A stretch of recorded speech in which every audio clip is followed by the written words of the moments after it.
12 वर्षों के वनवास के बाद पांडव अपने जीवन की सबसे कठिन परीक्षा में प्रवेश करते हैं, अज्ञातवास। शर्त यह थी कि यदि 1 वर्ष के भीतर उनकी पहचान प्रकट हो गई तो उन्हें फिर से 12 वर्ष का वनवास भोगना पड़ेगा। अपनी पहचान छिपाने के लिए पांडव मत्स्य देश के राजा विराट के राज्य में शरण लेते हैं।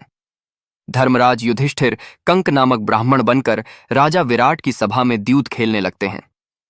बलशाली भीम बल्लभ के रूप में राजमहल की रसोई में कार्य करने लगते हैं। महावीर अर्जुन बृहन्नला बनकर राजकुमारी उत्तरा को नृत्य और संगीत सिखाने लगते हैं। नकुल अश्वों की देखभाल करने वाले ग्रंथिक बनते हैं और सहदेव गौशाला में तंतिपाल के रूप में सेवा करते हैं। द्रौपदी सैरंध्री बनकर रानी सुदेशना की सेवा करने लगती हैं। कुछ समय तक सब कुछ शांत रहता है, लेकिन विपत्ति फिर दस्तक देती है। राजा विराट का सेनापति कीचक, जो अत्यंत बलशाली और अहंकारी था, द्रौपदी पर कुदृष्टि डालता है और उनका अपमान करता है। द्रौपदी यह अन्याय सहन नहीं करती और भीम से सहायता की प्रार्थना करती हैं।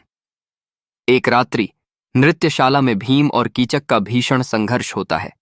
भीम अपने बल से कीचक का वध कर देते हैं। इस घटना से पूरे नगर में भय और हलचल फैल जाती है, लेकिन पांडवों की पहचान फिर भी गुप्त रहती है। इसी बीच कौरवों को संदेह होता है कि पांडव विराट नगर में छिपे हुए हैं।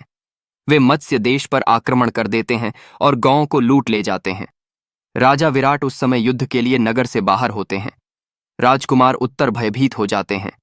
तब बृहन्नला बने अर्जुन उत्तर को सारथी बनाकर युद्ध भूमि की ओर जाते हैं। युद्ध क्षेत्र में पहुंचकर अर्जुन शमी वृक्ष से अपना गांडीव धनुष निकालते हैं और अपना वास्तविक रूप प्रकट करते हैं। अकेले अर्जुन कौरवों की पूरी सेना का सामना करते हैं।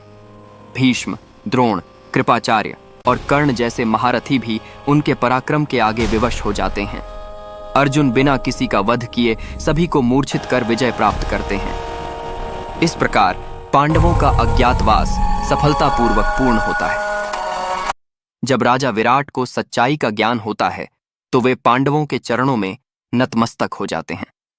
उत्तर की बहन उत्तरा का विवाह अर्जुन पुत्र अभिमन्यु से किया जाता है।